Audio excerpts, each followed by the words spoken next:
नमस्कार दोस्तों, एक बार फिर से आपका स्वागत है। तो पिछले लेक्चर में हम लोगों ने सीआर सर्किट के बारे में बात की थी। मैंने आपसे ये डिस्कस किया था कि अगर हमारे पास एक कैपेसिटर है और एक रजिस्टर है और वो दोनों सीरीज में लगे हुए हैं और आपने उसके साथ एक बैटरी भी लगा रखी है, तो बैटरी किस तरह से कैपेसिटर को चार्ज करेगी। तो चार्ज करने के लिए एक्सपोनेंशियल बिहेवियर उसका दिखाई पड़ेगा, और जब बैटरी हटा लोगे आप और सर्किट को पूरा कर दोगे तो कैपेसिटर का चार्ज जो है वो डिस्चार्ज होना शुरू हो जाएगा रजिस्टर के थ्रू। और ऐसे हालात में आपके पास डिस्चार्जिंग का बिहेवियर आएगा और डिस्चार्जिंग का बिहेवियर भी एक्सपोनेंशियल होगा। ये बेसिक चीज़ें हैं जो आपको पिछले लेक्चर से समझ में आ जानी चाहिए। और रही बात मल्टीपल चॉइस क्वेश्चन की, तो मैंने डीके करंट ग्रोथ वाले हिस्से का, या जो बेसिक ऑफ द इंडक्टर वाला हिस्सा है, उसके 7-8 क्वेश्चन पोस्ट कर दिए हैं। कुछ बच्चों को ये कह रहे थे कि सर इसको हम कैसे सारे टेस्ट पा सकते हैं। तो आपको आरजीएस क्लासेस ऐप डाउनलोड करना पड़ेगा, और उस ऐप के अंदर एक 3 लाइन वाला होगा लेफ्ट में टॉप पर। वहां आप जाओगे तो वहां फ्री सेक्शन दिखेगा, वहां फ्री टेस्ट का एक सेक्शन दिखेगा, अथवा ढूंढिएगा ऐप में मिल जाएगा।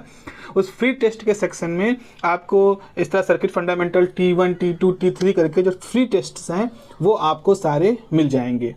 ठीक है, बाकी और भी क्या अनाउंसमेंट होगा वो समय समय पे हम आपको बताते रहेंगे, करते रहेंगे अनाउंसमेंट। तो फिलहाल हम अपना अगला टॉपिक शुरू कर रहे हैं। अब अगला सवाल ये है कि आपका जो सीआर सर्किट है, इसका एक एप्लीकेशन है आपके सिलेबस में दिया गया है, जिसे कहते हैं कि लीकेज मेथड के थ्रू आप हाई रेजिस्टेंस की वैल्यू निकालो। तो रेजिस्टेंस, भाई रेजिस्टेंस आपको मालूम है ओम में मेजर किया जाता है। 100, 50, 1000, लाख, 10 लाख, कितने भी ओम का रेजिस्टेंस हो सकता है। तो सवाल पूछा जाता है कि हाई रेजिस्टेंस को आप कैसे मेजर करोगे with the help of leakage method. यहाँ लीकेज मेथड का मतलब है कैपेसिटर पे जो चार्ज है उसको लीक करा करके हम अपने सर्किट से किस तरह से मेजर करेंगे हाई रेजिस्टेंस की वैल्यू को। चलिए इसके लिए एक बेसिक सा सर्किट डायग्राम बनाते हैं। सबसे पहले तो हम इसमें एक बहुत ही सेंसिटिव गैल्वेनोमीटर का इस्तेमाल करेंगे, जिसका कि नाम है बैलिस्टिक गैल्वेनोमीटर। ये बैलिस्टिक गैल्वेनोमीटर किस तरह का इंस्ट्रूमेंट होता है? ये एक ऐसा इंस्ट्रूमेंट होता है जिसमें अगर थोड़े से भी चार्ज बह जाएं, मतलब आपकी करंट बहुत छोटी है, मान लो माइक्रो एम्पियर करंट है, तो नॉर्मली जो नॉर्मल स्प्रिंग वाले अमीटर होते हैं उनसे अगर आप इस बहुत छोटी सी करंट को फ्लो कराते हो तो सुई में कोई हरकत नहीं दिखाई पड़ती है, बिकॉज इसकी मैकेनिज्म ऐसी होती है। 12th में आपने पढ़ा होगा, नहीं पढ़ा तो एक बार जाके पढ़ लीजिए। तो वहां पे नहीं, लेकिन बैलिस्टिक गैल्वेनोमीटर एक इतना सेंसिटिव इंस्ट्रूमेंट होता है कि जिसमें अगर आप थोड़े से भी चार्ज फ्लो करा दो तो वो इस तरह से मैग्नेटिक फील्ड के डिफ्लेक्शन वाले कॉइल के डिफ्लेक्शन के प्रिंसिपल पे काम करता है कि आपको वहां पर उस चार्ज को के कॉरेस्पॉन्डिंग एक डिफ्लेक्शन मिल जाएगा। मतलब इसका, अब इसके डिटेल में हम नहीं जा रहे हैं, बस इतना आप समझे रहो कि एक ऐसा इंस्ट्रूमेंट है इसमें लाइट बीम का इस्तेमाल होता है। तो जैसे आप चार्ज इसके अंदर भेजते हो तो इसके रिफ्लेक्टेड लाइट बीम होती है जो कि अपनी जगह से दाएं बाएं मूव करती है। तो अगर आपने इसके अंदर मान लो Q चार्ज को फ्लो कराया तो थीटा, अब यहाँ Q और थीटा हम अलग अलग दिखा रहे हैं, तो Q चार्ज को फ्लो कराया तो थीटा डिफ्लेक्शन होता है और इनके बीच में रिलेशन होता है जिसके बारे में हम बात करेंगे। तो बैलिस्टिक गैल्वेनोमीटर क्या कहता है, थोड़ा सा भी चार्ज अगर इसके अंदर फ्लो कर जाए तो ये बैलिस्टिक गैल्वेनोमीटर बहुत तेजी से रिस्पॉन्स करता है, डिफ्लेक्शन देता है, और उस डिफ्लेक्शन को मेजर करके हम एक प्रिंसिपल के थ्रू, एक फार्मूले के थ्रू कितना चार्ज इसके अंदर फ्लो किया है उसको कैलकुलेट कर सकते हैं। तो फिलहाल ये है आपका इंस्ट्रूमेंट बैलिस्टिक गैल्वेनोमीटर। तो आपने एक बैलिस्टिक गैल्वेनोमीटर को ऐसे रखा, उसके बाद फिर आपने एक कैपेसिटर को रख दिया जिसको कि आप यूज कर रहे हो, उसके पैरेलल में आपने एक रजिस्टर यूज कर लिया, यहाँ पर आपने की को यूज कर लिया, और ये आपका एक और हिस्सा हो गया। उसके बाद आप इधर से एक बैटरी लगा देते हो और एक की का हिस्सा यहाँ हो गया। मान लो ये पॉइंट ए है, ये पॉइंट बी है, ये पॉइंट हम डी मान लें, सी कैपेसिटर है, आर रजिस्टर है, यहाँ की के है। ठीक है, इतना कुछ यहाँ पर है। यहाँ हमारे पास जो ये की ए है, इसके अंदर एक फ्लेक्सिबिलिटी है कि इसके अंदर आप चाहे तो कनेक्ट कर दो बी से, चाहे तो आप इस पॉइंट को कनेक्ट कर दो डी से। तो ए जो है वो 2 वे हो सकती है, चाहे ए बी से कनेक्ट हो जाएगी तो ये सर्किट पूरा हो जाएगा, ए जो है वो डी से कनेक्ट हो जाएगी तो ये वाला हिस्सा पूरा हो जाएगा। अब देखें यहाँ पर हम क्या यूज करने वाले हैं। तो आपने इससे पहले जो डिस्चार्जिंग ऑफ कैपेसिटर की बात पढ़ी है, तो वहां हम लोगों ने फॉर्मूला क्या पढ़ा था, Q बराबर Q0 e की पावर T बटे RC। अगर इसको हम वापस से लॉग के फॉर्म में कन्वर्ट करें तो ये कुछ ऐसा होता था ना, Q upon Q0 minus T upon RC। इस तरह का एक फॉर्मूला होता था जिसका एंटी लॉग करके हम यहाँ पर पहुंच रहे थे। तो यहाँ पर आप देख रहे हो कि अगर आपको इस जगह पे, इस फॉर्मूले में आपको T क्या था, T वो समय है जितने समय के लिए डिस्चार्जिंग हो रही थी। तो ये समय आपको मालूम है, अगर आपको कैपेसिटर मालूम है, आपको Q1 और Q0 की वैल्यू मालूम है तो इस फॉर्मूले में रख करके आप बड़े आराम से R की वैल्यू को कैलकुलेट कर सकते हैं। तो बेसिकली हमारा यही फॉर्मूला ही हम आगे जाकर के यूज करेंगे, यही हमारा फॉर्मूला है जो आधार बनेगा इस बैलिस्टिक गैल्वेनोमीटर में इंस्ट्रूमेंट के लिए। अब जरा देखें यहाँ पर कैसे काम होता है, प्रोसेस समझें। पहला प्रोसेस क्या है, फर्स्ट प्रोसेस क्या होगा? फर्स्ट प्रोसेस तो ये होगा कि पहले तो हम अपने कैपेसिटर को चार्ज कर लें, ठीक है, पहले हम अपने कैपेसिटर को चार्ज कर लें, जितना चार्ज हो सकता है उतना चार्ज कर लें। तो उसके लिए आप क्या करोगे, पहले आप करोगे कि की को ओपन रखोगे, भाई ये तो ओपन रखना है, इसमें तो कोई, ये तो ओपन रहेगा, ठीक है। उसके बाद फिर क्या होगा, आप ए और डी को कनेक्ट कर दो, तो आप connect A and D, A D को कनेक्ट कर दोगे। तो जैसे आप कनेक्ट करोगे तो आपका जो बैटरी है वो इस कैपेसिटर के साथ आ जाएगा। देखो रजिस्टर की ओपन है तो यहाँ कोई चार्ज नहीं जाएगा बैटरी का, यहाँ से बी ओपन है तो इस बैटरी से कोई चार्ज बैलिस्टिक गैल्वेनोमीटर में नहीं जाएगा क्योंकि आगे रास्ता बंद है, इनफाइनाइट रेजिस्टेंस है। तो आपका सिर्फ करंट जो है, जो चार्जिंग है वो यहाँ हो रही है। तो जब बैटरी से लगातार करंट इस कैपेसिटर की तरफ चार्ज जा रहे हैं तो कैपेसिटर चार्ज हो रहा है। आपने उसको मान लीजिए 5 मिनट तक सपोज आपने अपना की प्रेस रखा, जस्ट फॉर एग्जांपल। तो जब आप 5 मिनट तक की को प्रेस रखोगे तो हम लोगों ने फॉर्मूला पढ़ा है इस तरह का, कल ही देखा था कि ये है हमारे पास Q0 मैक्सिमम चार्ज। तो चार्जिंग इस तरह से होता है, चार्जिंग इस तरह से होती है, एक्सपोनेंशियल होती है। तो आपने अगर अपना कैपेसिटर के अक्रॉस ये बैटरी के की को 5 मिनट तक मान लो प्रेस रखा है तो आप ये मान सकते हो कि इतने समय में हमारा कैपेसिटर अपनी अधिकतम वैल्यू का चार्ज हो चुका होगा। तो मान लो हमारा कैपेसिटर Q0 वैल्यू तक चार्ज हो गया है। अब सवाल यह है कि Q0 वैल्यू है कितनी। आपने इतना मालूम है कि मैक्सिमम वैल्यू तक चार्ज हो चुका होगा, पर मैक्सिमम वैल्यू कितनी है, तो उसके लिए क्या करोगे, उसको नापना पड़ेगा आप। तो नापने के लिए क्या करोगे, स्टेप नंबर 2 किस लिए, टू मेजर Q0 आप क्या करोगे, कनेक्ट ए बी। अब आपका जो ये जो ए का ये पोर्शन डी के साथ कनेक्ट था, अब इसको बी के साथ कनेक्ट कर दोगे। तो जैसे बी के साथ कनेक्ट करोगे तो ए और बी आपस में कनेक्ट हो जाएंगे। तो अब बैटरी जो है हट गई सर्किट से, क्योंकि बैटरी का सिरा खुल गया, तो बैटरी अब कैपेसिटर को चार्ज नहीं करेगी। अब क्या होगा, कैपेसिटर पे जितना चार्ज है वो देखो इस रास्ते से बैलिस्टिक गैल्वेनोमीटर से बहेगा। रजिस्टर की अभी भी ओपन है, एक की अभी भी आपने ओपन रखा है, तो रजिस्टर से कुछ नहीं फ्लो कर रहा है। बैटरी भी ओपन हो गई तो बैटरी से कोई चार्ज ना कैपेसिटर पे जा रहा है और ना बैलिस्टिक गैल्वेनोमीटर पे जा रहा है, जो कि यहीं पर रुक गया है वो। अब सिर्फ कैपेसिटर का जो चार्ज है वही बैलिस्टिक गैल्वेनोमीटर से जाएगा। और मान लो जैसे ही इसमें से मैक्सिमम चार्ज Q0 गया तो मान लो यहाँ पर θ0 का डिफ्लेक्शन आ गया, एक डिफ्लेक्शन आया जो कि उस कैपेसिटर के मैक्सिमम चार्ज को रिप्रेजेंट कर रहा है, ठीक है। तो सेकेंड स्टेप तक होते होते हमने डिफ्लेक्शन मेजर कर लिया, आपने डिफ्लेक्शन मेजर कर दिया θ0। अब क्या करोगे, अब स्टेप नंबर 3, अब चूंकि कैपेसिटर से चार्ज डिस्चार्ज हो गया है तो फिर से आप ए को डी से कनेक्ट कर दोगे। जैसे ए से डी तक कनेक्ट करोगे तो आपका कैपेसिटर फिर से फुल्ली चार्ज हो गया Q0 वैल्यू तक। और एक Q0 वैल्यू कितनी है, ये हमने इस थीटा के थ्रू एक वैल्यू निकाल ली। उसके बाद आप क्या करोगे, फिर आप ए और डी को हटा दो। अब आपका कैपेसिटर चार्ज है, इसका चार्ज कहीं से नहीं जा रहा है, ना बैलिस्टिक गैल्वेनोमीटर से गुजर रहा है, जो कि आपने बैटरी इस ए को अब ऐसे रखा है, ना बी से कनेक्ट किया ना डी से कनेक्ट किया। तो अब कैपेसिटर पे जो चार्ज है वो उसके पास है, उसी के पास है और कहीं नहीं जा रहा है। फिर आप क्या करो, की को प्रेस कर दो, इस की को। तो जैसे आप की को प्रेस करोगे और टाइम नोट करते रहो टी सेकेंड तक, मान लो 10 सेकेंड 20 सेकेंड तक आप उसको प्रेस करे रहो। तो जब आप टी टाइम तक प्रेस कर रहोगे तो क्या होगा, इस कैपेसिटर का चार्ज रजिस्टर से जाएगा। रजिस्टर के अंदर से जब चार्ज फ्लो करेगा, करंट फ्लो करेगी, तो रजिस्टर से में वो हीट एनर्जी के फॉर्म में लॉस हो जाएगा। कोई स्टोर नहीं करेगा रजिस्टर अपने पास एनर्जी, वो हीट के फॉर्म में लॉस हो जाएगा। लेकिन डिस्चार्जिंग भी ऐसे होती है, डिस्चार्जिंग भी ऐसे होती है। अब आपने क्या किया, जैसे डिस्चार्ज करना शुरू किया तो चार्ज जो है कैपेसिटर का वो तेजी से कम होना शुरू होगा, लेकिन एकदम से जीरो नहीं होगा।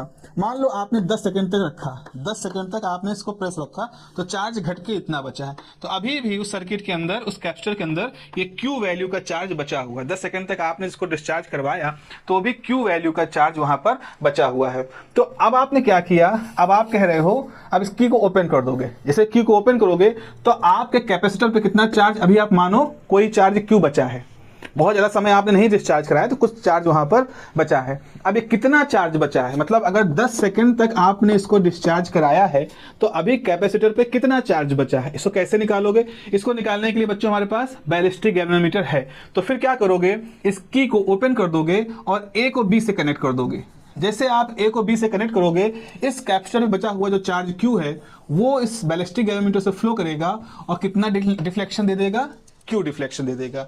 तो आपका अगला स्टेप जो होगा, आपने डिस्चार्ज कराया, लीक कराया, इसी को लीकेज कहते हैं, लीक कराना, डिस्चार्ज कराना। आपने डिस्चार्ज कराया फॉर टाइम टी, आपने टी टाइम तक चार्ज को, कैपेसिटर को डिस्चार्ज कराया। एंड टू मेजर रिमेनिंग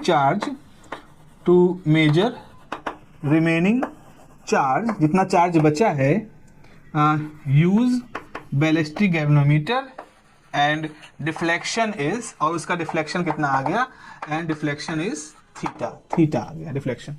तो अब आपके पास दो चीजें आ गई हैं। एक तो जब मैक्सिमम चार्ज था क्यू 0, तो डिफ्लेक्शन कितना था, थीटा 0।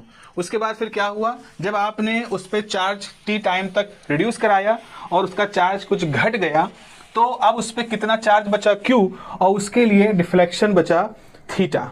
दो चीजें हैं।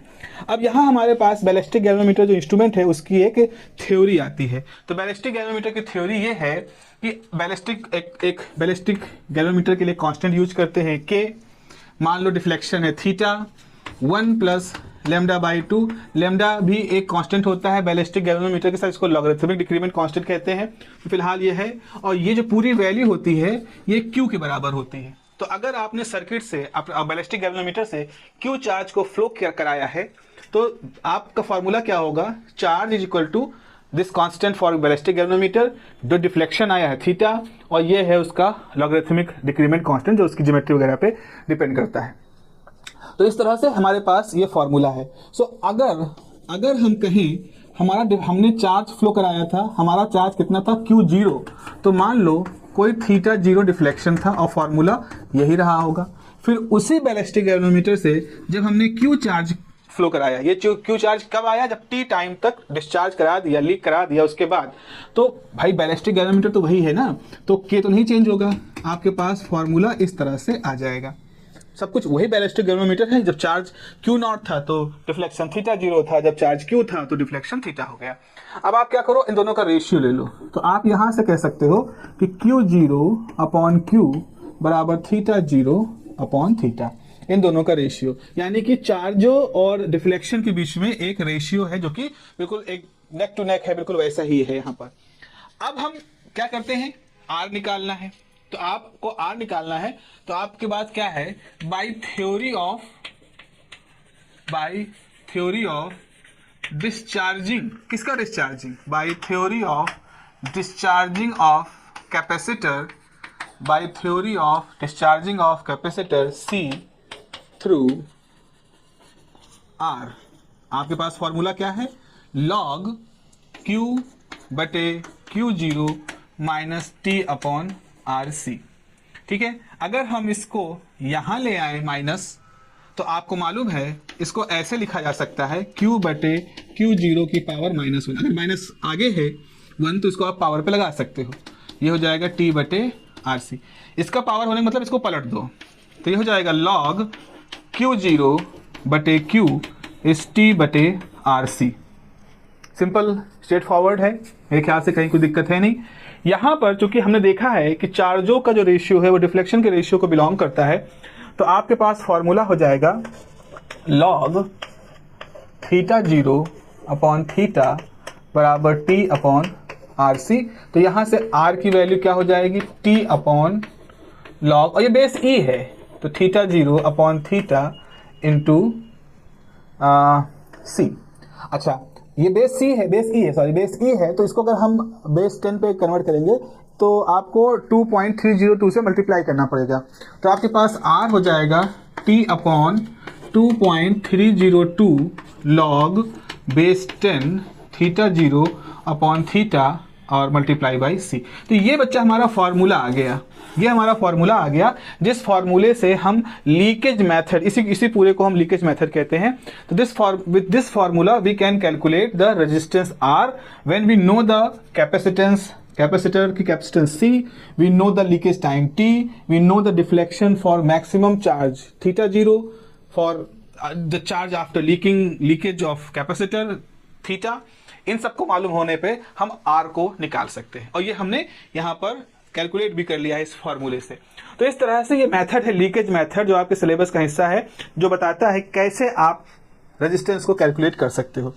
अब एक सवाल यहाँ पूछा जाता है, एक बढ़िया सवाल पूछते हैं यहाँ पर, मालूम होना चाहिए, खैर सब्जेक्टिव नहीं है लेकिन फिर भी आपको मालूम होना चाहिए कि ये जो मेथड है this is only suitable for measurement of very high resistance. भाई इसमें आप इस मेथड से आप बहुत ज्यादा वैल्यू वाला जो रेजिस्टेंस होता है आप उसको ही केवल कैलकुलेट कर सकते हो। प्रश्न उठता है क्यों बहुत ज्यादा वैल्यू का रेजिस्टेंस ही हम क्यों कैलकुलेट कर सकते हैं अपने इस मेथड के थ्रू। तो बहुत बढ़िया सा इसका आंसर है, जरा समझने की कोशिश करिएगा। आरसी सर्किट में टाइम कांस्टेंट कितना होता है, वो होता है आर टाइम सी। एक चीज आपको मालूम होनी चाहिए कि फैरेड एक बड़ा यूनिट होता है, कैपेसिटेंस की वैल्यू को फैरेड से नापते हैं, फैरेड एक बहुत बड़ा यूनिट होता है। अगर आप कहो मैं एक कैपेसिटर बनाना चाहता हूं एक माइक्रोफैरेड का, सॉरी एक फैरेड का, अगर आपको एक कैपेसिटर बनाना है एक फैरेड का, तो एक फैरेड का कैपेसिटर बनाने के लिए आपको बहुत बड़े कैपेसिटर की प्लेटें और बहुत बड़ा कैपेसिटर बनाना पड़ेगा, मतलब बहुत बड़ा, ह्यूज। और शायद वो कैपेसिटर इस दुनिया का सबसे ह्यूज स्ट्रक्चर बनेगा मैन मेड, अगर वो एक माइक्रोफैरेड का आप पैरेलल प्लेट कैपेसिटर बनाना चाहो। आपको बहुत बड़ी मेटल की प्लेटें लगानी पड़ेंगी, बहुत फीट, कईयों मीटर कईयों फीट लंबी चौड़ी, इस तरह से, फिर भी शायद वो बनना मुश्किल हो जाए। तो कैपेसिटर्स जो होते हैं ये बहुत बड़े हम नहीं बना सकते। नॉर्मली आपके पास जो कैपेसिटर सर्किट में यूज होता है पिकोफैरेड के होते हैं, या बहुत ही मतलब बहुत छोटे होते हैं, 10⁻⁻10 फैरेड के, 10⁻12 फैरेड के, 10⁻9 फैरेड के, बहुत छोटे कैपेसिटर्स होते हैं, छोटे छोटे कैपेसिटर होते हैं। अगर आप एक माइक्रो फैरेड का कैपेसिटर चाहते हो तो भी आपका वो बॉक्स बड़ा सा, मतलब ठीक ठाक सा बॉक्स होता है, उसमें माइक्रो फैरेड का कैपेसिटर आता है। तो आप ये समझ लो कि नॉर्मली आप सर्किट में जो कैपेसिटर यूज करने वाले हो वो हद से हद आप अगर यूज करोगे तो माइक्रो फैरेड का यूज करोगे। तो भाई आपके पास C की वैल्यू आ गई, सपोज 1 माइक्रो फैरेड। अब आपका ये टाइम कांस्टेंट को टाउ से रिप्रेजेंट करती है। अच्छा, अगर R आपने 1 मेगा ओम का लिया, 10⁻6 ओम इज मेगा, तो उस स्थिति में इन दोनों का प्रोडक्ट कितना हो जाएगा, 1 × 10⁻6 × 10⁻⁻6 कट जाएगा 1 सेकेंड। तो अगर आपके पास 1 माइक्रोफैरेड का कैपेसिटर है और आपके पास 1 मेगा ओम का रेजिस्टेंस है, तो उस समय आपके उस सर्किट का जो टाइम कांस्टेंट होगा 1 सेकेंड होगा। तो आपने कहा 1 सेकेंड क्या बता रहा है, तो जरा समझो। 1 सेकेंड का मतलब ये हुआ कि अगर आपका कैपेसिटर मैक्सिमम चार्ज Q0 तक था और उसके डिस्चार्जिंग का ये कर्व है, तो वो मैक्सिमम चार्ज अगर 100 यूनिट है तो 100 यूनिट से घट करके 37 यूनिट आने में कितना समय लगेगा, 1 सेकेंड। यानी जैसे आप की प्रेस करोगे 1 सेकेंड होते ही शिव करके पूरा चार्ज जो है कैपेसिटर का वो अपना जितनी थी उसका 37% बचेगा 1 सेकेंड के अंदर। तो इसका मतलब है कि अगले सेकंड में और तेजी से अगले सेकंड में, तो 5 सेकंड के अंदर, जैसे मैंने बताया 5 टाउ टाइम में ट्रांजिएंट टाइम होता है, तो लगभग चार्ज 0 हो जाएगा। तो 5 सेकंड के समय अंतराल में आप उस सर्किट में लगभग सारा चार्ज खत्म कर दोगे। अब 5 सेकंड इतना कम समय होता है कि आपने की को प्रेस किया, घड़ी देखी, जैसे हटाया कहो 3-4 सेकंड हो जाए, है ना। तो अब यहां पर समस्या है कि हम करें क्या, हम क्या करें। तो भाई उसका तरीका ये है कि मान लो आपने अपना कैपेसिटर थोड़ा और बड़ा कर दिया, 10 माइक्रो फैरेड कर दिया, हालांकि साइज बहुत बढ़ जाएगा लेकिन फिर भी चलो प्रैक्टिकली मैनेज कर रहे हैं, 10 माइक्रो फैरेड कर दिया। आपने जो रजिस्टर लिया वो लिया 10 मेगा ओम का। तो ऐसे स्थिति में आपके पास जो टाइम कांस्टेंट है वो कितना हो गया, 100 सेकेंड, या आप इसको थोड़ा कम कर दो, 5 कर दो, तो ये 50 सेकेंड। 50 सेकेंड मतलब लगभग एक मिनट की तरफ।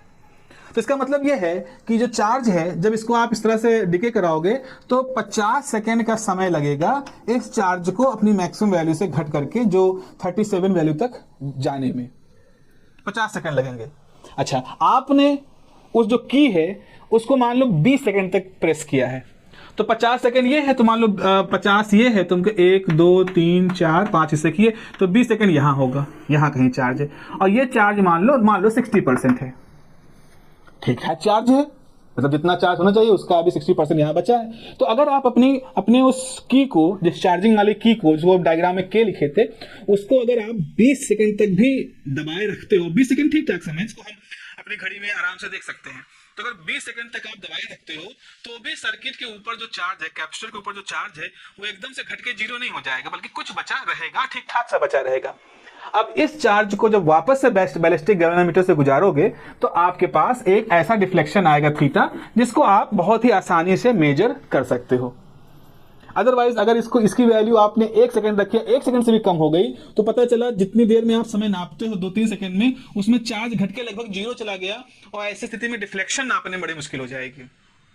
ठीक है, बैलिस्टिक गैल्वेनोमीटर एक सेंसिटिव इंस्ट्रूमेंट है, लेकिन सेंसिटिव होने का ये मतलब थोड़ी है कि आप उसमें नहीं चार्ज फ्लो कराओगे। तो इस तरह से आपके पास एक लिमिटेशन आ जाती है कि this method is very useful, very successful if you are using the high mega ohm level resistance. कम से कम मेगा ओम के लेवल का रेजिस्टेंस होना चाहिए, इतना ज्यादा हो जाएगा उतना ही बेहतर तरीके से आपका इंस्ट्रूमेंट, आपका एक्सपेरिमेंट आपको अच्छे रिजल्ट देगा, आपके डिफ्लेक्शन वगैरह बैलिस्टिक गैल्वेनोमीटर को ऑपरेट करने में आपको प्रॉब्लम नहीं होगी। So this is the meaning of this leakage method. एक और एप्लीकेशन है कि भाई आरसी कपूल एम्पलीफायर, आरसी जो सर्किट है, इसका और भी कहीं एप्लीकेशन होता है। एक बहुत बढ़िया एप्लीकेशन जरा समझिए, पेस मेकर में।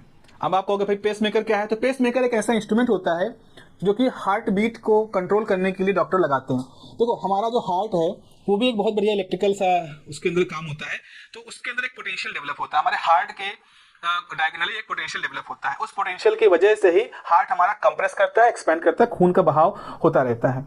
और जब हम दौड़ते हैं, तेज भागते हैं, तो हमारे हार्ट की पंप की स्पीड बढ़ जाती है, तो वो उस हिसाब से वो सारा कंट्रोल होता है। कुछ लोगों में किसी प्रॉब्लम की वजह से वो हार्ट का रिदम जो है वो बिगड़ जाता है, वो नहीं कंट्रोल कर पाता है, हार्ट के अंदर जो फंक्शनलिटी वो बिगड़ जाती है। तो ऐसे में क्या करते हैं डॉक्टर्स, उस बॉडी के अंदर ऑपरेट करके एक पेस मेकर लगाया था, उसका नाम पेस मेकर। पेस मतलब वो जो स्पीड है हार्ट की रेट को कंट्रोल करना। तो जो काम स्वस्थ व्यक्ति के अंदर नेचुरली होता है, वही काम उस बॉडी के अंदर पेस मेकर के थ्रू होता है। तो पेस मेकर एक सेंसर्स लगे होते हैं उसके अंदर, जो अगर आप दौड़ रहे हो, हेल्थ थोड़ा सा सांस ज्यादा वाला काम कर रहे हो, जिसमें हार्ट की रेट ज्यादा हो जाती है, तो वो उसी हिसाब से जो पेस मेकर होता है वो अपनी फ्रिक्वेंसी को भी वो अपने जो चार्ज भेज रहा है हार्ट को फंक्शन करने के लिए उसको कंट्रोल करता है। तो उस पेस मेकर के अंदर एक आरसी सर्किट लगा होता है, जो कि उसके अंदर के चार्ज को कैसे भेजना है, पेस करके किस टाइम से, किस रिदम के साथ भेजना है, टाइम कैसे ट्यून करना है। आप दौड़े, आपके हार्ट की पंप ज्यादा हो गई, तो उस हिसाब से वो सेंसर जो होता है पेस मेकर के अंदर ट्यूनिंग कर देता है कि कैपेसिटेंस को थोड़ा सा एडजस्ट करके उसका टाइम कांस्टेंट उसी हिसाब से चेंज कर देता है।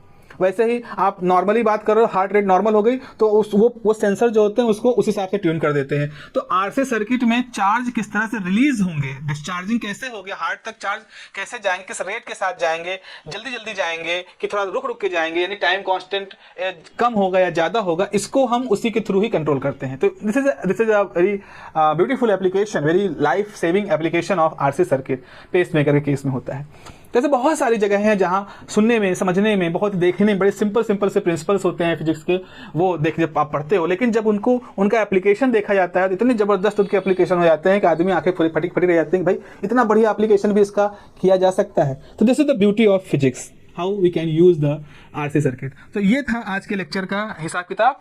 तो this is all about the leakage method. Have a nice day. मिलते हैं अगली क्लास में, ध्यान रखिए, नमस्कार।